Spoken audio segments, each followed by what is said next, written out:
This is the Rise OK recruitment training. Welcome, welcome. I'm glad you guys were able to attend today. I know our Mondays get pretty full, so I really appreciate you being able to be here. As you can see, our acronym here is Reducing Inappropriate Opioid Use in Seniors in Oklahoma.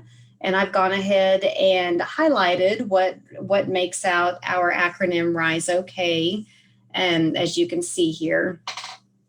Now, our training agenda, it is going to flow about like this, what we're showing here. We will do our absolute very best to stay on target and stay well within our time frame so we do not go over, and if we're lucky, we may even get out a few minutes early. We'll see. Whoops. So Rise OK, our principal investigators, as you can see, are Dr. Crawford, Dr. Jolt Nagakaldi, and Dr. Lee Jennings. I don't think Dr. Jennings was able to attend this morning. Originally, she was going to try and be here. And then, of course, our co-investigators, Dr. Jewel Homco, Dr. Tim Van Wagner, and Dr. Lourdes Planas. Well, why won't this go now?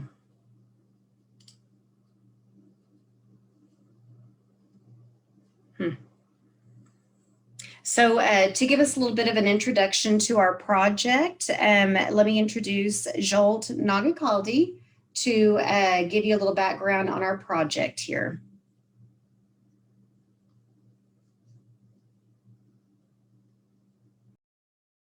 Hi there, welcome this morning. Can you hear me? Good. Yes, yes. Thanks for joining this training, and we are excited to have you potentially start a new large project with us, and especially an important one along the lines of those projects that you have done before. So as Crystal said, our Rise OK project was recently initiated last year, and we would go ahead and want to not only train you, but hoping that we will start recruiting practices very soon. Let me say a few words about the background.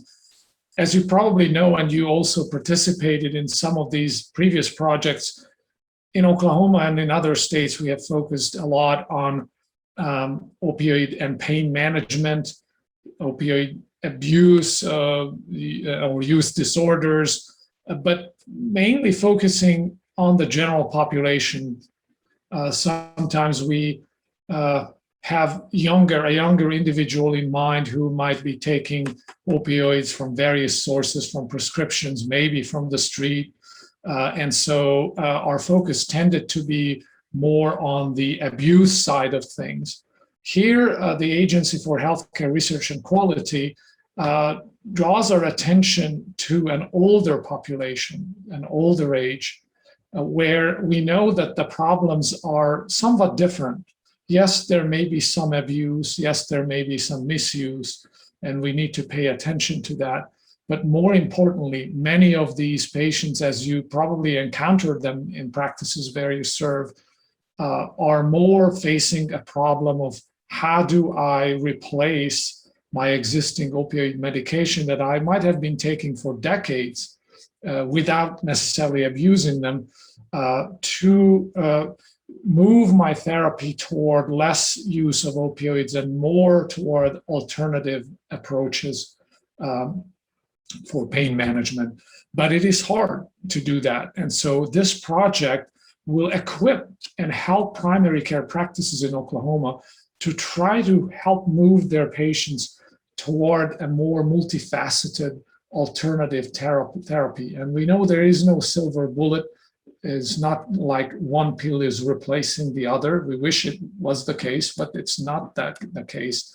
And so it will include a lot of negotiation and working with the patient, working with community resources, changing workflows and so forth to be able to serve this complex need of complex patients.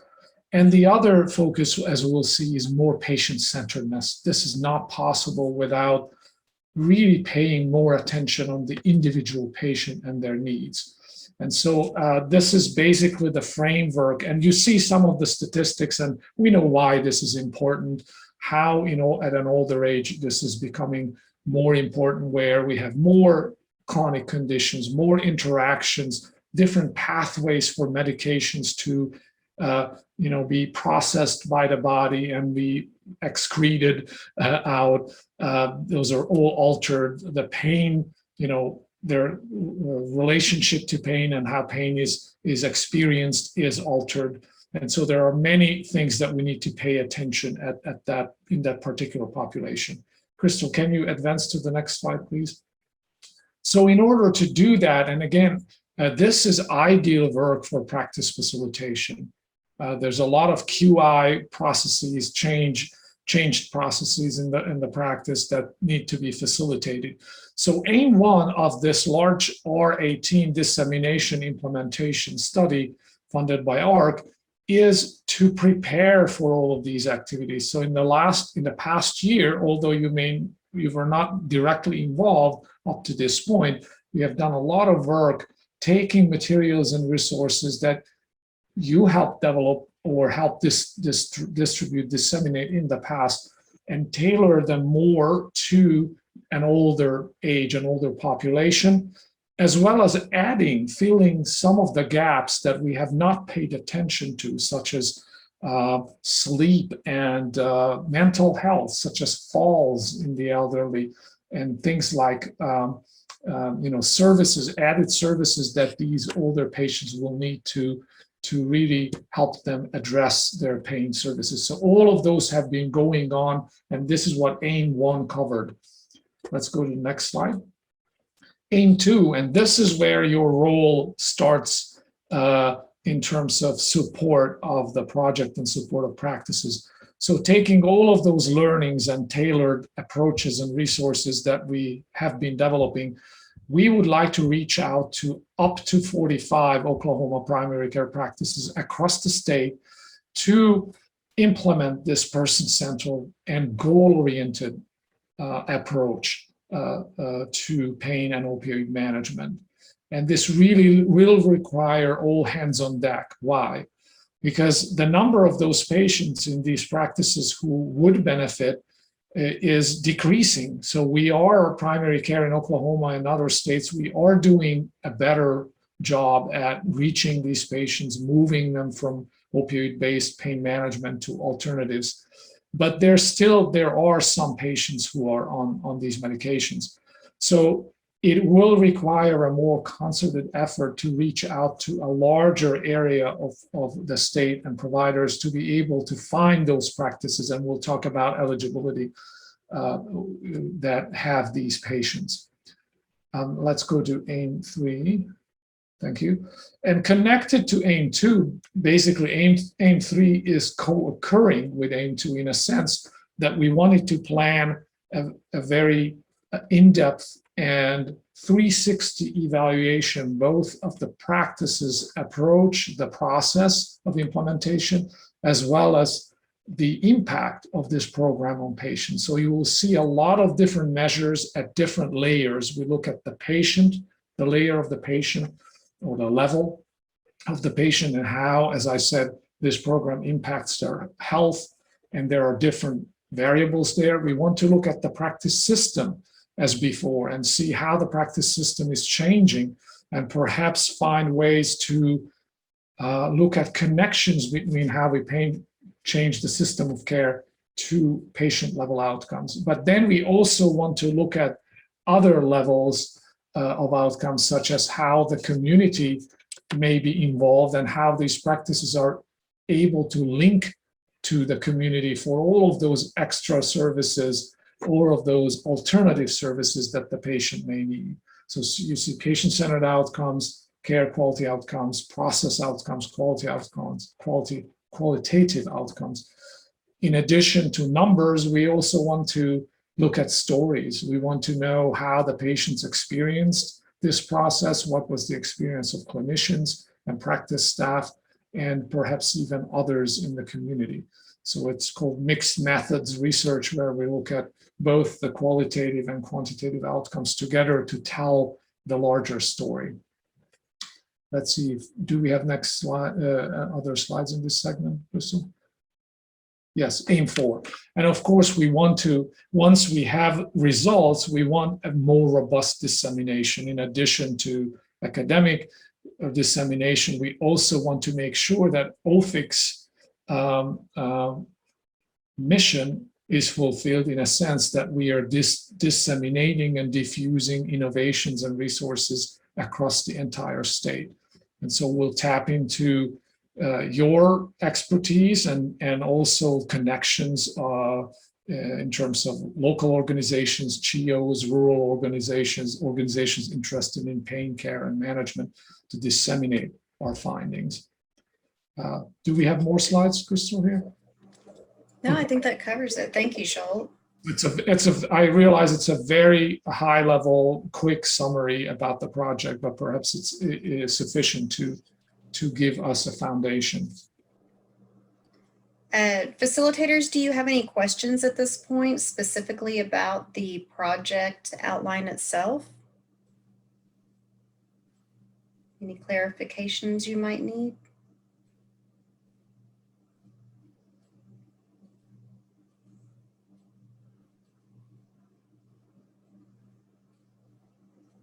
Okay, well, hearing none, we'll go ahead and move forward. So I will take a moment and review the intervention, or I'm sorry, do an intervention overview and review the timeline. So looking at some of the details here of the project, sorry, let me move this window out of my view. This is pretty much the same format that you're pretty familiar with at this point. We are introducing the intervention period with an academic detailing visit.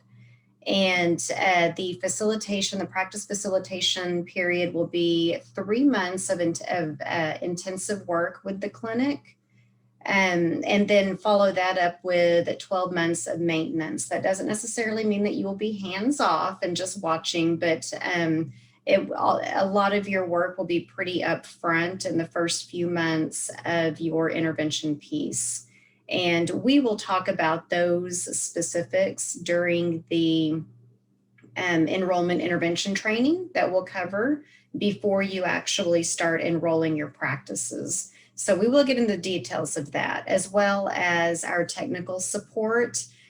We do have OF&Q as partners in this project, and so they will be providing some assistance in those areas as we need them. And performance feedback, again, this is something that you're not unfamiliar with. We collect our series of surveys at baseline as well as at the end of our study. Once again, these are specific things that we'll cover in great detail once we do the intervention enrollment training. And also the care quality outcomes that Scholt had mentioned in one of our aims. This will be over a period of about 3 months of collecting that type of baseline data. And we will do this data collection over a 3-month interval. So this will be done throughout the intervention period, but this is something to expect or kind of have an idea and be able to have that discussion with your practices as you discuss recruitment. A lot of our practices want to know, well, what's involved? What do you expect of me? And what are my requirements? Things like that. So we want to be able to let them know that we will be collecting data in 3-month intervals, starting with baseline. And I believe we've got Jody on here. Jody, I'm not necessarily calling you out, but I want you to back me up or confirm that I am correct on what we had discussed on the payment piece of this project. So at baseline, upon our typical requirements of completing the surveys, the practice will receive $150 at the baseline period, and also after completing the same requirements at the end of the study. And upon completion of the entire intervention and they're successfully completing the project, successfully meaning that they have completed it, not necessarily what their outcomes are, they will receive a $750 bonus payment at the end of that. So hopefully those are nice incentives for your practices and something that'll be a little bit more encouraging for them to recruit or participate. Okay, so let's look at this colorful. Let me figure out where I don't ever know what to do with this little picture box. I don't know how to get rid of it. Yes, I do. There we go, did it. So looking at the Rise OK timeline, I put a little key down here of what our colors mean. So we will be recruiting practices starting right away, and I'll show you that here in just a moment of what that right away looks like. But because June starts next week, we are going to start looking at our project starting in the month starting in June, and what each month will look like moving throughout the project. So the project itself is conducted in 3 groups of 15 practices, as you can see. The first couple of months will be the period where you will be able to collect data, begin the enrollment period, collect surveys, and be able to do all of that within that base 1 time frame that's identified as base 1. In August is when we are hoping to have our AD visits scheduled. So you will begin your AD visits in August, and that will start your intervention period.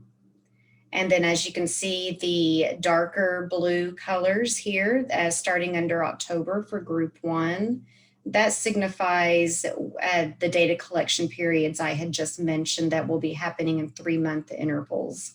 And Jewel, I just realized, I don't know that we ever confirmed this, but I'm going to go ahead, or we ever finished talking about this, but I'm going to go ahead and point it out just because it may be a slight change before this is submitted to you once we confirm. So we mentioned 3-month intervals, and this is actually on the 12th month in May, when it should be in month 11, just because, 1, 2, 3, 1, 2, 3, 1, 2, 3. So according to the protocol, it should probably be in month 11. The table that I have received from a couple of different resources, it actually has it in month 12. So we'll get that cleared up.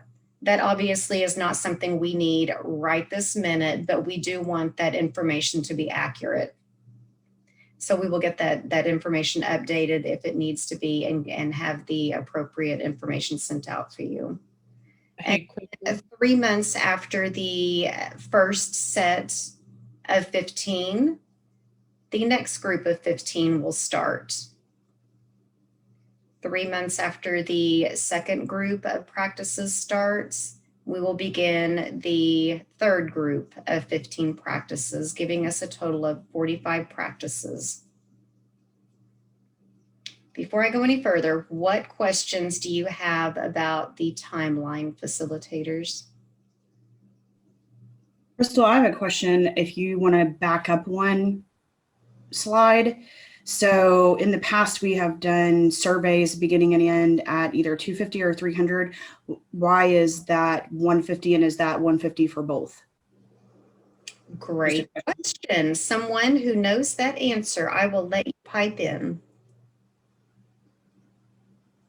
I'm not sure I caught all of that, but, and I'm not sure sort of when we were writing this, what the reasoning was, but this is what the consent of the protocol says. It is 150 after completing all baseline surveys, and then 150 after completing all end of study surveys. And then if they have done both time points, they get the additional 750. Okay. And I think it was because in addition to the research measurement, we always take more of their time with all sorts of activities. And so we want to honor that and make it also more desirable for them to complete their participation. Absolutely. And then I had a question on the second slide, if you want to move forward one. So I'm understanding that we're going to do this in like waves, like we did H2O. And I see that, yes, the 3-month intervals. How long does this project last in total? And is that base 3, group 3, are they going to see several of these 3-month intervals as well? So I'll clarify really quick, and Joel, you may have some additional comments here, but we say every 3 months, but really what you have highlighted here matches what's in the proposal. So you'll see it's sort of, depending on how you're measuring this, every 3 months, and then it goes to every 4th month, right? So it is true October, January, May, and then September, October at the end of the study. So it is a little nuanced. And this is a little different from H2O in that H2O was a true step wedge design where all practices had to be recruited before we randomized them to a wave. And in this case, we're gonna keep recruitment sort of rolling throughout this whole period. And so we're hoping June timeframe that we'll have, June, July, we'll have 15 practices that are eligible to sort of put into group 1 to start their intervention. And we'll be continuing to recruit, hopefully getting another 15 for group 2 and another 15 for group 3. Does that make sense? Yes, absolutely. Yes, so that the design, as Julia said, is not as rigorous as a full step wedge, but it is sort of mimicking, if you will, some of those, especially the concurrent measurements, so we can have concurrent comparisons as well as across time, but there's no randomization to control intervention or no randomization in that sense because of the very compressed timeline makes it challenging enough for us to accomplish this. So that I can tell you that the way I see it, the most challenging part is the compressed timeline in which we need to do all of these activities and especially all of the measurements done. But unfortunately, because the project has a year of run-in and then a year of dissemination, as I recall, we had a pretty compressed timeline for the actual intervention. So we err on the side of that, and we don't want to make our job even more difficult. Yeah, and Heather, I think you were pointing out something else that's worth noting is that group 3, their intervention period overall is shorter than than obviously group 2 and group 1. Yes, that was kind of where I was going. And that's kind of what we did with the do no harm was we added practices at a later time that completed a shorter intervention phase. So that makes complete sense. Thank you. Thank you for those questions. And thank you, Jewel and Joel. And then I don't want to carry on without mentioning the final piece down here at the end of our timeline. We will be collecting final data that will include the surveys as well as any data collection that we're doing at the clinic outside of those surveys. And all of that, much like the baseline, will happen over about a 2-month period. What other questions do we have on this? I know this is kind of a big chunk of information that you're receiving overall, and it's a great bit of information for us to have on hand when we visit with our clinics. So what further questions do you have? Crystal, with that quality measure, the quality outcomes collection date moving up, does that mean there'll be another one in July as well? Jewel actually confirmed that this is actually accurate. Did I understand you correctly, Jewel?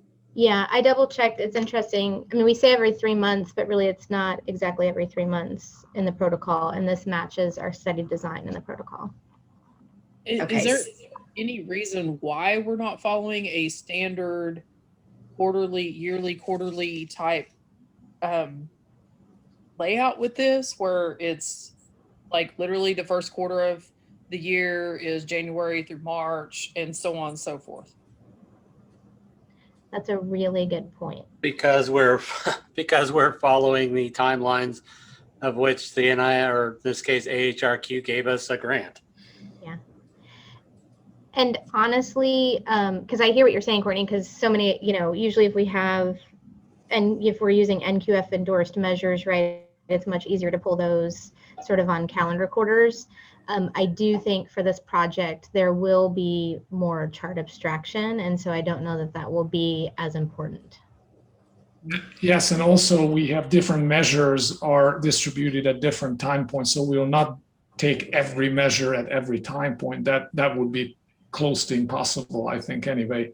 And so there is a distribution of what, so the base and the final will be more comprehensive, but those intermediate, the blue ones, are not as comprehensive, although there will be some, mostly relying on following and patients and chart abstractions. Remember, what we want to track most importantly, you can call them one of the primary outcome measures, is how patients might be moving from opioid-based therapy to a more diversified therapy.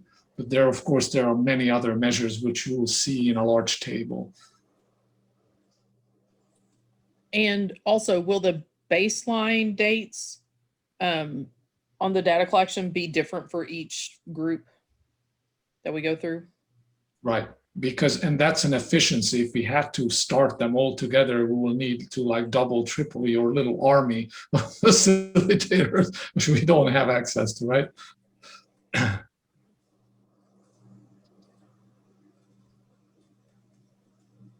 So all of those are really good points, Courtney. I'm glad you brought those questions up, because it will really, it'll really be something that you will want to organize from the get-go. And if it means that when you start your baseline data collection period, that you begin creating in your calendar, just, this is when AD needs to happen. This is when the first data collection needs to happen, data collection 2, 3, and then you might go ahead and consider going ahead and organizing that out on your calendars. And that way, because if you're working with several practices, and you most likely will be, then one starts in June, one starts in July, that's something that, as you know, because you've all done it, it can sometimes be a bit of a headache trying to keep all of that organized. So if you lay that pattern out early, that might be a great help. Anybody else? I don't want to cut us short on this. I know this is an important piece.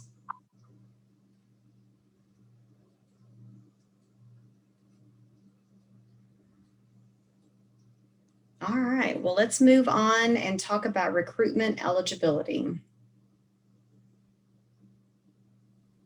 So this has not been approved by the IRB yet. We are in that process, but this is the draft of the or the unapproved version of our flyer.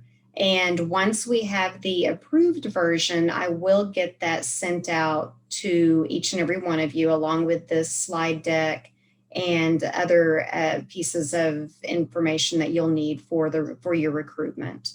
So you will receive this, and we'll review a script here in just a little bit too. And so you'll have all of the information you need. So quickly to run through, I had mentioned up here that if you are sending out emails at any time for recruitment, you will want to include this information here. And we'll talk here in a minute about emailing and phone calls and things like that. So I won't get into too much detail on that just yet. And practice eligibility, this one has a couple of bullet points in here that you might kind of raise your eyebrows a little bit, but we're looking at primary care practices in Oklahoma that have not participated in ROPES 3 or the Do No Harm Project. Christy will actually go into that just a tiny bit more here in a few minutes. And when we start talking a little bit more about reaching out to those practices and what practices will be responsible for. Those practices that deliver primary care to older adults, and the practice must routinely use a certified EHR. And the practice must have be willing to provide a minimal acceptable level of participation, which would mean at least one clinician and their nurse or medical assistant, along with anyone that would be involved in making changes for or making decisions on behalf of the practice. Could be the clinic manager, but it's someone that can make decisions for that dyad there.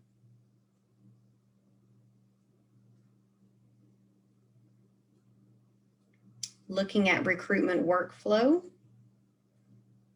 So this is our time frame. I know we were looking at our project time frame, but right now let's go ahead and take a little bit closer look at the recruitment time frame. So we are recruiting at least 45 practices. And I want to express at least 45 because we know that it's not unusual for us to lose some practices. And the project does have a goal of 36, but we want to try and stick with 45 as closely as we can. So if that means that we need to recruit a little bit more than 45 practices, then I think that keeps us on the safe side of that. And as you can see, you know what today's date is. It is 5/24 today. And once, even though I have this marked on here as recruitment can start as early as tomorrow, we want to be sure that we have all of the approved materials in your hands, and we will get those out to you as soon as humanly possible. And so there are some things you can do. Our script is approved. So phone calls could be made at this point, but if you come across a situation where a flyer would need to be shared, we do not have that. So if it means that you spend this week at organizing what practices you will be working with, what practices you will be reaching out to, that will probably be the best use of your time as far as recruitment for Rise OK goes. And that way, once we do have those approved materials, you can hit the ground running. You've got your list, you've got your numbers, you're organized, and you're ready to go.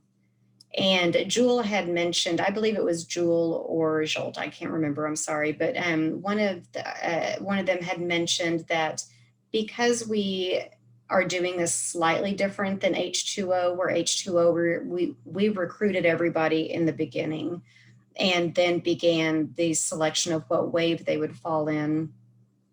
This we're actually continuing to recruit throughout the project or throughout a certain period. And once the first 15 have been selected, they will start that group 1, then the next 15 will be selected. So for those reasons, this will be an ongoing recruitment period through October 1st.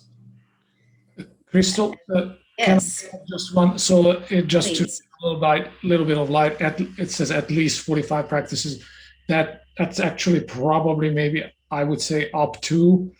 We have a 20% attrition rate built into the number 45. So we would like to shoot for 45 because that way we know that we'll reach our target for sure. So it's just a little bit of clarification on the language. Okay, perfect. Thank you, Joel.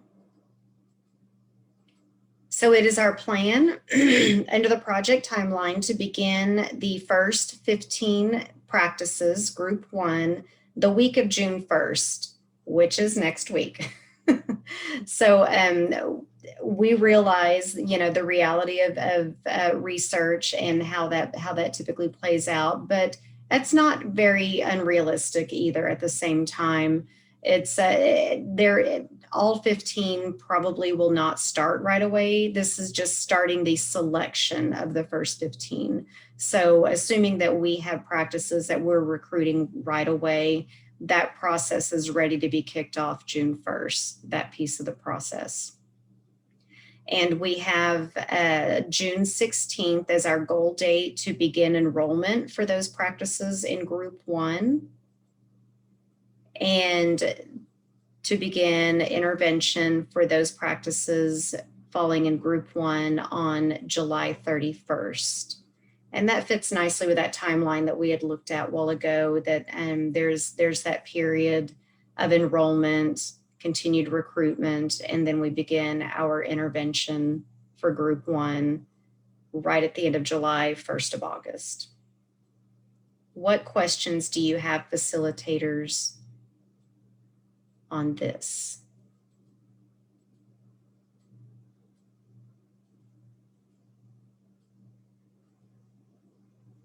All right. Oh, go I'm ahead. sorry. heard I have someone. a question. No. And it may not be the time to ask, but if you have a provider that participated in ROPES 3 that was part of an organization, does that disqualify Right. the practice? Right. So let me just make there's a slight clarification for ropes as well as do no harm.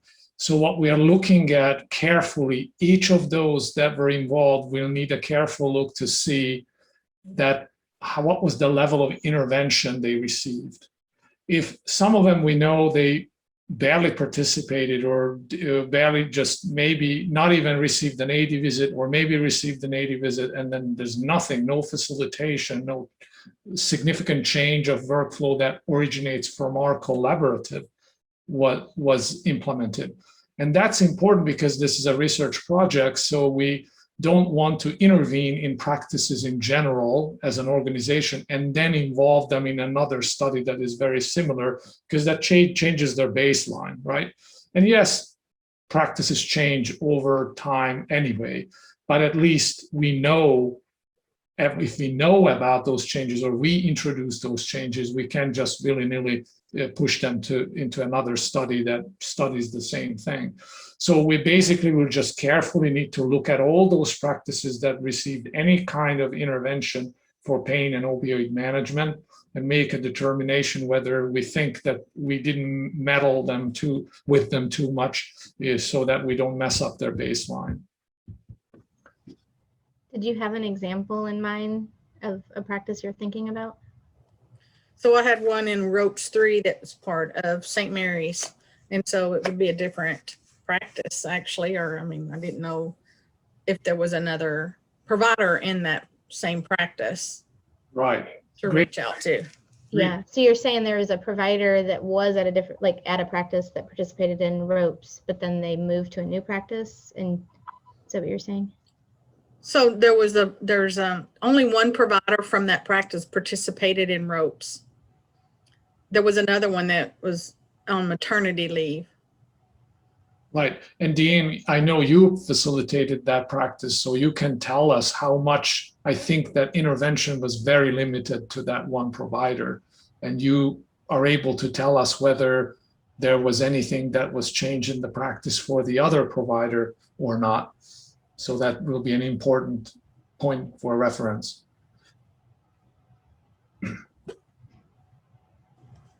So we provided laminates in all of the exam rooms. So they were able to, benefit from those. Right. So that's a factor. Yeah. And so, I mean, Joel, you would suggest, I mean, we still should try to recruit them. I think that's part of this is we recruit, but we can't make any promises on sort of selection at this time. And we'll have to then look at all these factors to determine which practices we're selecting. Right. Right. That's why it's important to have that initial survey. And when they come back, we are not just checking boxes, but in practices where we know we have been before and looked at this topic before, we need to go and do a little bit more careful look at those.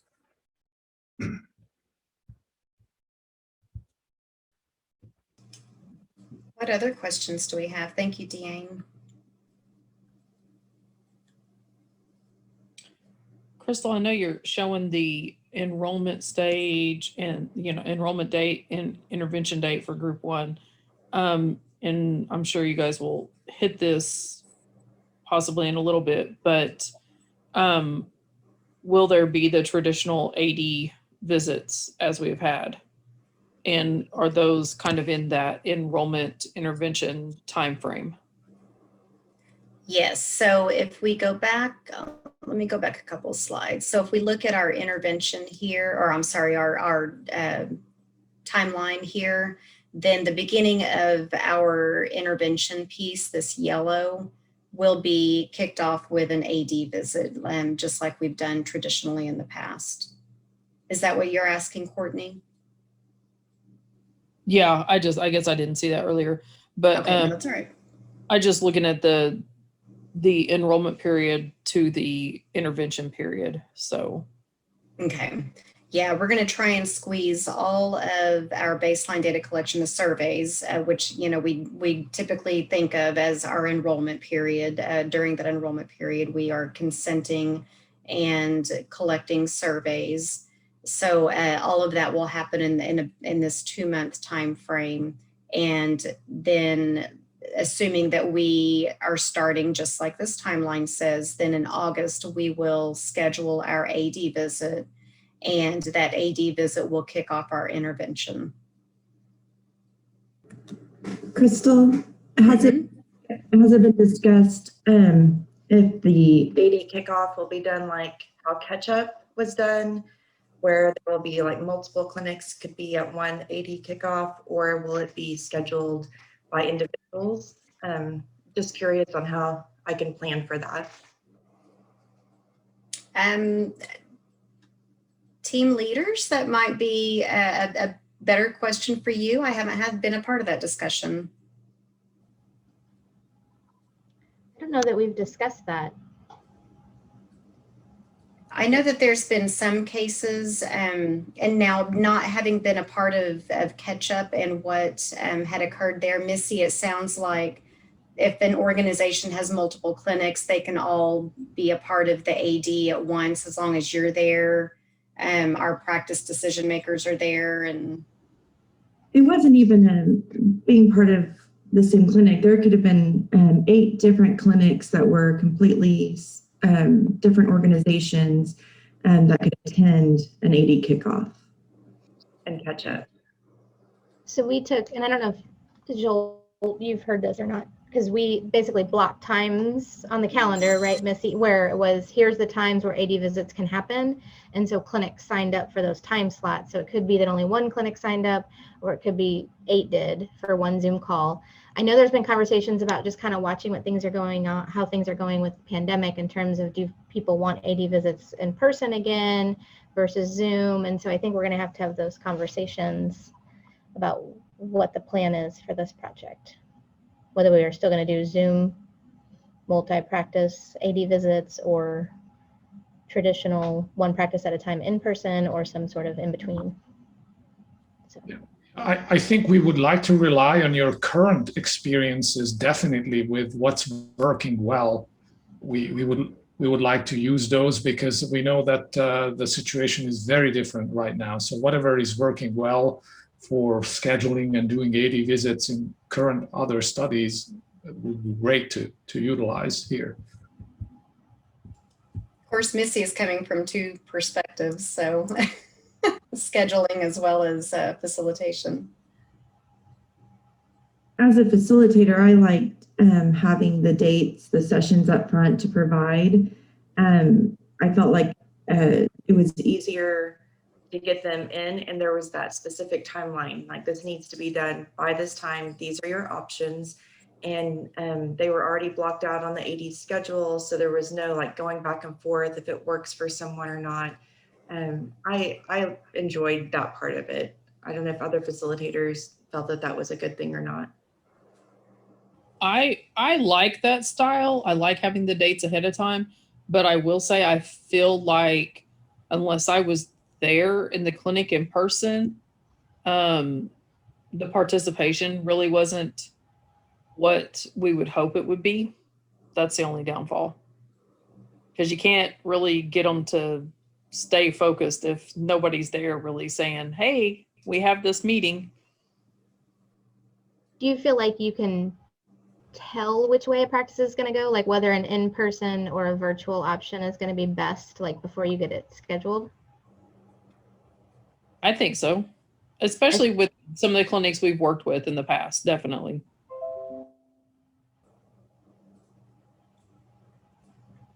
And with some of the practices that I had for this go around, it was beneficial for the Zoom because they could share, like 2 or 3 could share one laptop and not be all in one room close together where they couldn't see hardly, see everything.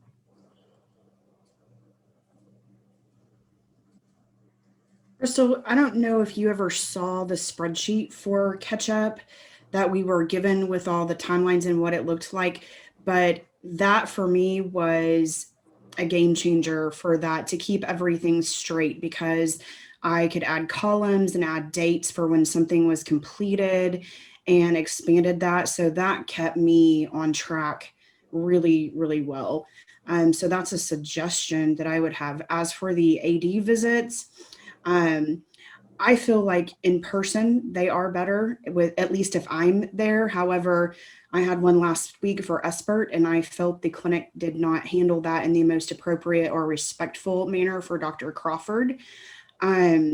I felt like their attention was not there, except for one of the providers who had to leave periodically throughout the middle of the meeting and then came back, but was very interactive in the end. But I also liked the group options, and it seemed like they scheduled and stayed on track better with getting them completed, rather than them being individual and them canceling multiple times. So it's hit or miss with each clinic. It's kind of different. So those are just some of my suggestions. Thank you for that. And I think that this is Cheryl. I think that one advantage to having the group session like that is the number of ADs that we have, that to have them and have them by Zoom, to have them drive all over the state and try to hit certain clinics. And sometimes you get there and the clinic isn't ready after all. It's a real waste of time for busy ADs. So, and sometimes I agree, there's pros and cons when you're sitting there with them. It's really meaningful for some providers to have the AD come into their practice and see what they're doing. But on the other hand, I attended some of the Zoom ones for catch up, and there was some good interaction between practices, between providers, kind of saying, well, what do you do? And this is what we do. So there's pros and cons. Well, that was going to be my follow-up question then, is because it would have been my assumption that, well, there you don't get that special interaction that's specific to the clinic team, things like that. But I having not done an AD visit with multiple clinics involved, is that truly the case or not? So that would have been my initial concern. But if that's not truly the case, then maybe it's not a needed concern. So, okay, well, it sounds like that's something then that the Rise OK team needs to confirm. Do what, Missy? I'm sorry. Will this project just have one AD scheduled visit, or is there 2 that are built into this? So I have only seen the initial, but I'm saying that there's not a second one. Yes, the plan is to have one, but I recognize in many projects there were specific practices that requested additional interaction. And so I think this may fit the level of tailoring that we need to do anyway for implementation, recognizing that we do have a limited resource. So maybe the usual way would be to do one, and then if there's a real good significant need, I guess, then that could be negotiated.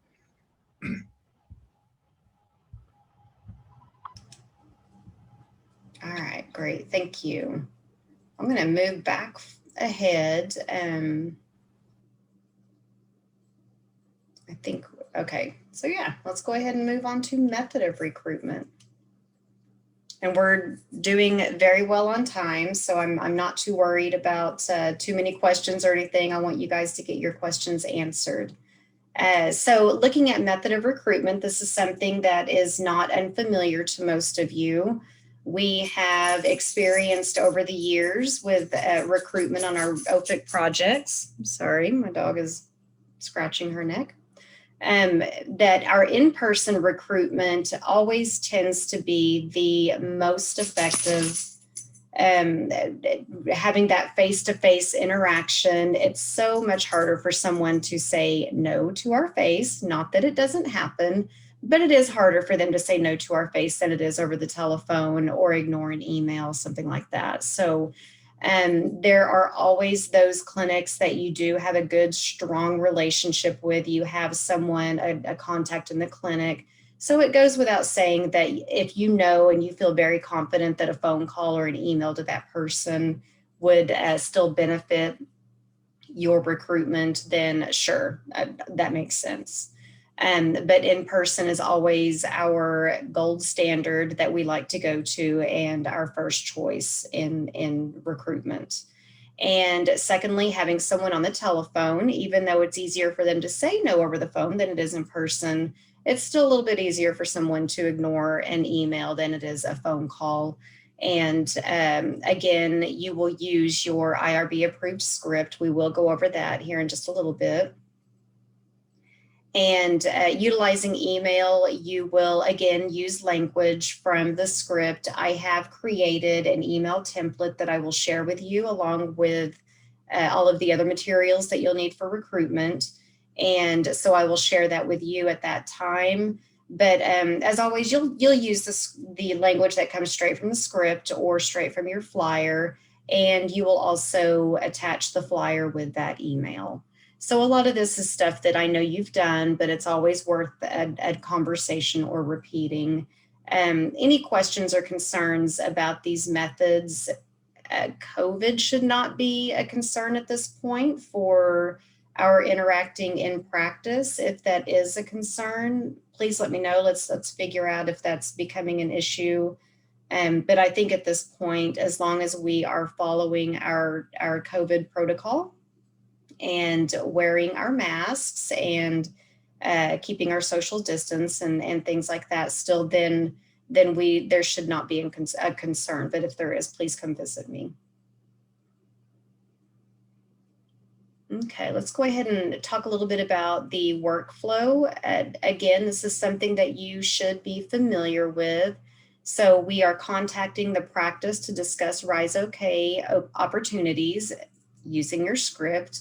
And if they are interested, then you will use the interest survey, the practice interest survey in REDCap.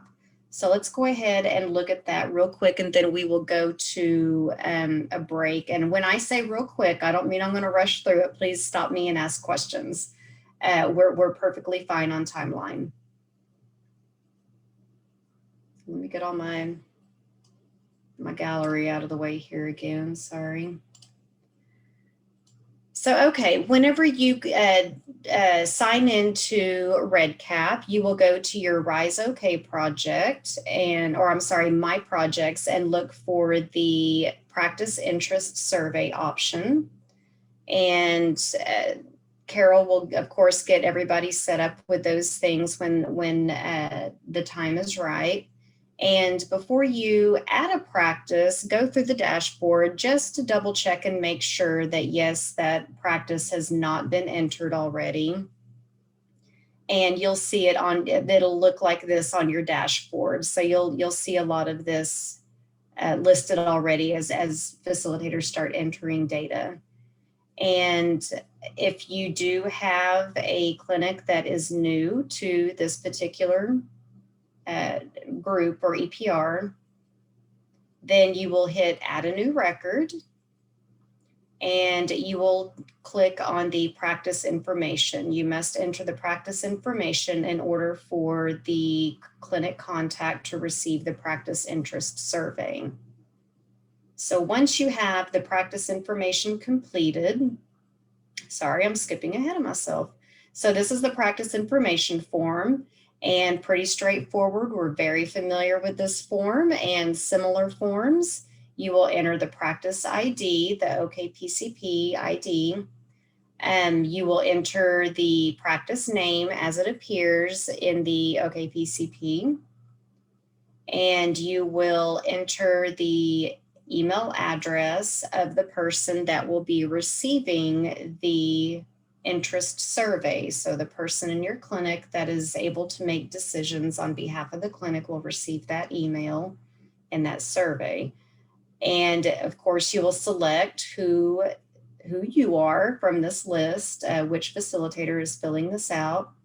Mark it as complete on number 5, save and exit. Now, Carol or Jewel, this is something I forgot to ask you. Does that send out immediately, or is there a waiting period before that survey goes out? I have that scheduled to be sent out immediately. I can schedule it however you would prefer, but they all have to be scheduled that same way. So if you want to wait an hour, I can do it. I can do it the next working day. I could do it immediately. Whatever, is convenient for the facilitators. So facilitators, does anyone have a very strong opinion about it? I feel like, other than, oops, I entered that email address incorrectly, I think, or I slipped up and added the email address for this practice and meant it for that practice, or anything like that. So keep those things in mind. We're human. But do you have a strong opinion if it should be an hour, the next day, immediately? I like immediately, just because they don't let it slip from their minds and they do it right then. But that's my thoughts. Yeah, it seemed like we got a lot of feedback where we moved it to more immediate, because also if you're in the practice and you're like, let me send this right now, if you're there, you can sort of confirm that they received it. Is that true? Well, I feel like that's what we heard, but. yes. Okay, so Jewel, that is true. However, I don't want everyone to think that the email is not going to go through if it does not go through immediately, because sometimes, because of the way the servers are, it will take an hour or 2 hours. Sometimes it doesn't mean I have to go in and cancel all of the surveys and then resend them, because REDCap is still continuing to try to send that email out to them. That's a good point, because I feel like, we were having significant issues with failed delivery, with emails. That seems to have improved, but we are still seeing delays sometimes, just so everybody knows. So one of the main reasons why immediate was great for us is because we can't enter any of this information until we go to the clinic and know that we're going to consent them and have done the went through the script and everything on the consents and the project information. So because we can't do them a day ahead of time. So when we go in to enroll them and say, hey, can you check your email? You should have gotten it in the last 24 hours. Nothing like that. So, oh, I'm sorry. Okay. Yeah, my bad. No, it's fine. See, I know looks like we've got questions. Oh, okay, Christy had mentioned, I was like, you're bad about what? But okay, I see. Christy had made a comment that this is recruitment. Sorry, but still, it's kind of the same thing as far as like getting it immediately and what have you. It's because yes, if we are in the clinic recruiting, like we stop by and they're like, sure, and we can put it in right then, that just saves us a trip and follow up.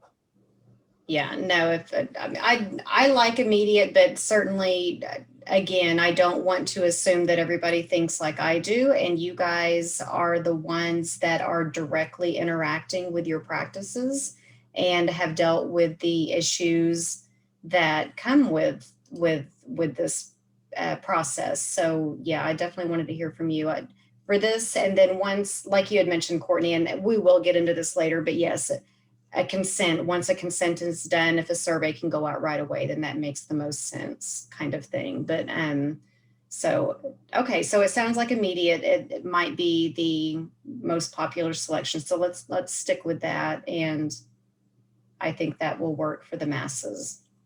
Okay, and that is the way I have it set up right now. So I will just leave it that way. Thank you. Perfect.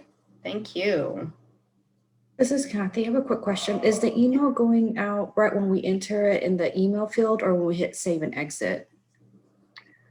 Well, you always have to hit save and exit or save it, because it's not going to do anything until you save it, because if you go out of it and not save that record, then the information you just put in will not be saved.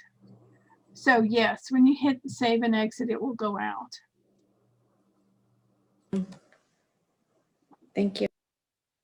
So Carol, with that question, let me ask you this. This is something that just dawned on me, because selecting complete is part of our process here. If someone selects incomplete or keeps it at incomplete, but hits save and exit, will that still send to the email recipient? Yes, it would. Is there a reason you would hit incomplete? Is there a reason you would put the practice ID and name in and the email and then not make it complete? Purely an oversight would be my only assumption, but no other reason, unless it's, oh, I need to go back and confirm or anything. I think, Crystal, where that's originating from, and Kathy, you correct me if I am misunderstanding this, but this was kind of a question that came up during catch up as to not necessarily recruitment, but the consent form side, as to if we went in and we know this person is going to be participating, can we enter that field but leave out that email with the consent side, to where when we get that chance to discuss the consent form with them first, then we can enter that email. And I think that's where that was originating from, was we were under the understanding, first and foremost, mistakenly, I think, that as long as we didn't hit complete, that it would be okay. And we left it incomplete for the consent side, but then we found out that that was going ahead and it was sending out. And so that's why we did not do that at that point. Is that kind of where you're coming from, Kathy? Yeah, because I was thinking from the last project with the whole incomplete, complete, and the save and exit. Okay, well, if, you know, and I can make this send out if the form is marked complete. But if you accidentally leave it incomplete, then it won't send out that email. Right now, I have it to where if you put an email address in, it will send them an email.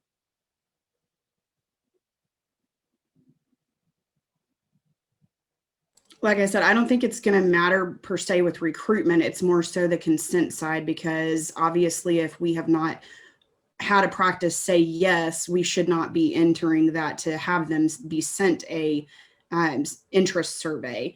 But with the consent side, it would kind of be nice to have that option to where we can, that admin side of it takes a lot longer. And if we're in a clinic on a short time frame, if we can have that done prior to and not put the email or it not send directly, then sometimes that saves us time in the clinic. Does that make sense?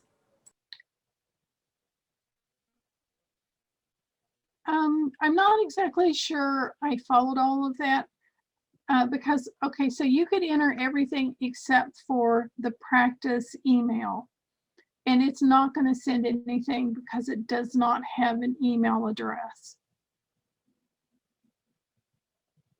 Correct. So, and I think this is more so for consent side, that may be a conversation later, because this side for recruitment, I don't think that really matters, because you're not going to create a field for a practice unless you have recruited them and they've yet said yes. So I think that's a nil point for recruitment. It's more so consent, and that may be a conversation later. oh, okay. Well, in there, you know, in that case, if you don't want the consent to be sent out, then just leave the email address off of it. Or I can set it up differently. So we could, yeah, talk about that later. Yeah, I was going to say, let's talk about that process, and then we'll definitely get into that, knowing that that is an obvious issue or might be a hiccup from time to time, that we will definitely address that during the enrollment period. Then that'll be an important piece. Thank you for bringing that up, Kathy. I think that'll be important. Okay, so once we have entered our practice information, then that, as you heard during the discussion here, that will send the survey, the interest survey, out to that recipient of the email address. And the interest survey, now this is not the entire interest survey. I just did a little snippet of the first part of it because it is a little bit longer and we would not be able to read that here on the slide. So I just took the first half or the first top of what the interest survey looks like inside REDCap. Now this isn't exactly what it will look like from the recipient, but this is what it looks like in REDCap right now. So they will, of course, complete everything. And once you get back in there, you should not be able to change anything. It should just be read only. And you can see that up here at the top of the survey. But you will be able to see that they have completed, and that will show in that. I'm going to go back a little bit. That will show in that dashboard. Then it will be marked appropriately that it has been completed.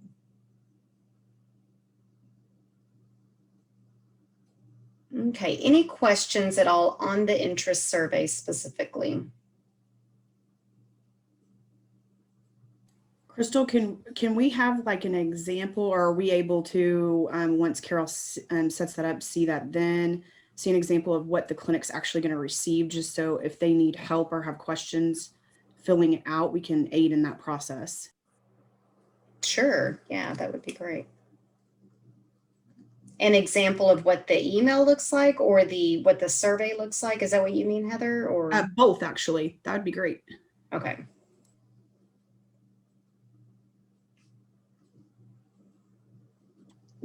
Yes, you all could do that. And I'm trying to look to see. I don't have this in production yet.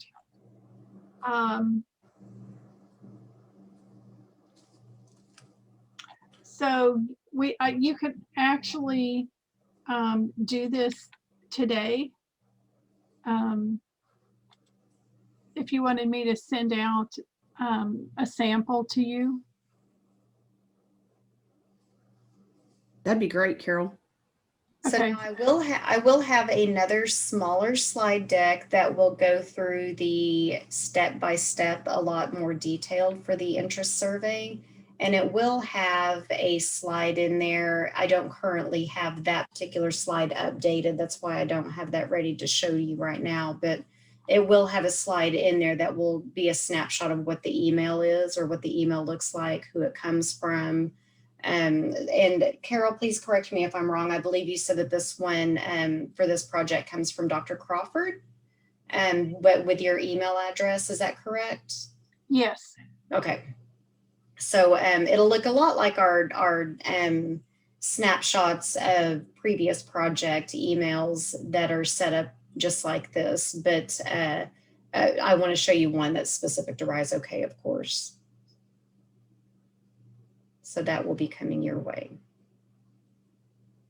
What other questions do we have, guys?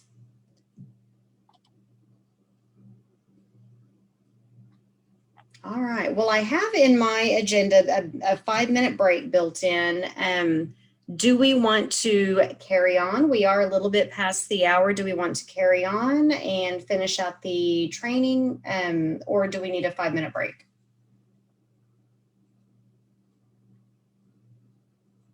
I'm good. Like a couple minutes. No. Do what? You need a couple of minutes? Yes, I need to run to the restroom really quick. All right, good deal. Let's do 5 minutes, and I will start 5 minutes on the dot.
Your lips are moving, but we can't hear you. So all that time I was on mute. Here, I had gone through the whole slide here already. I thought maybe you were practicing. No. Carol, are you back by chance? Yes, I am. Okay.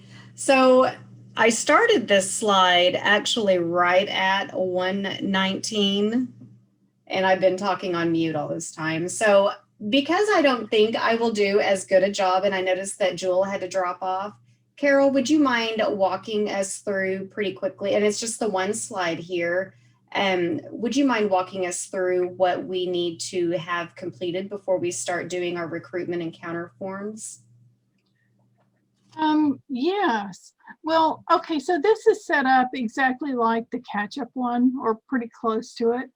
And so you will need to go in and add a new record, because you always have to add the practice in.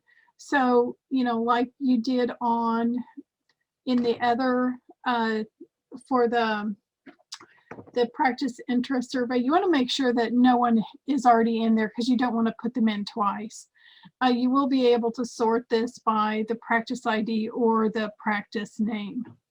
So you add a new record, and then you go in, and of course I'm moving my cursor, which you can't see, but you can go into the practice information screen and start filling that form out.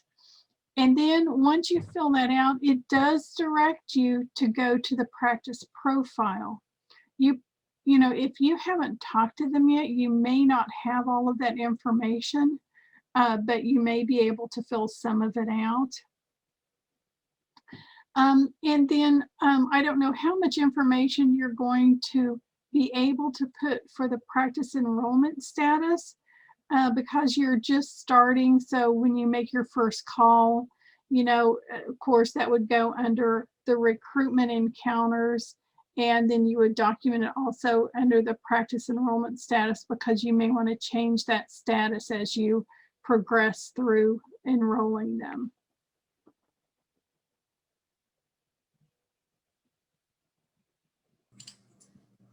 All right, thank you, Carol. I appreciate that.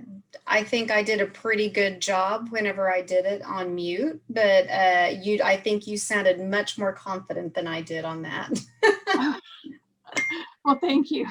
Nobody heard my brilliance, so I won't brag on it. So we'll go on.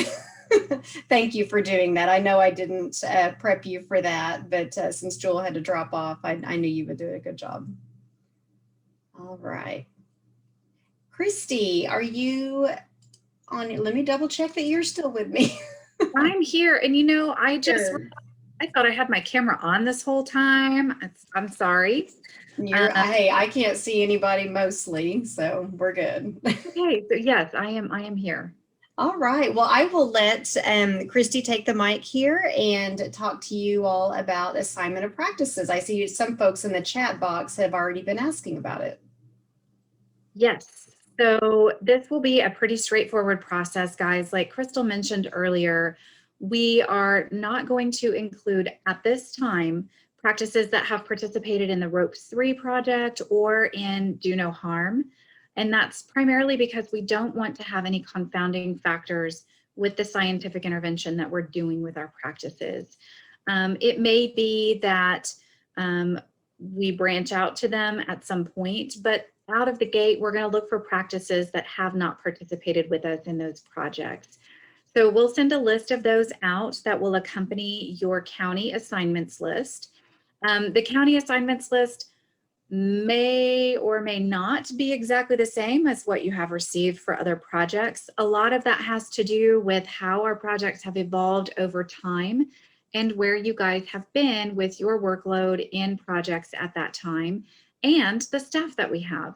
Now that we've added a new team member, some of our counties have shifted from one facilitator or another to another facilitator. And so as you get this county assignment list, if you have questions, let me know.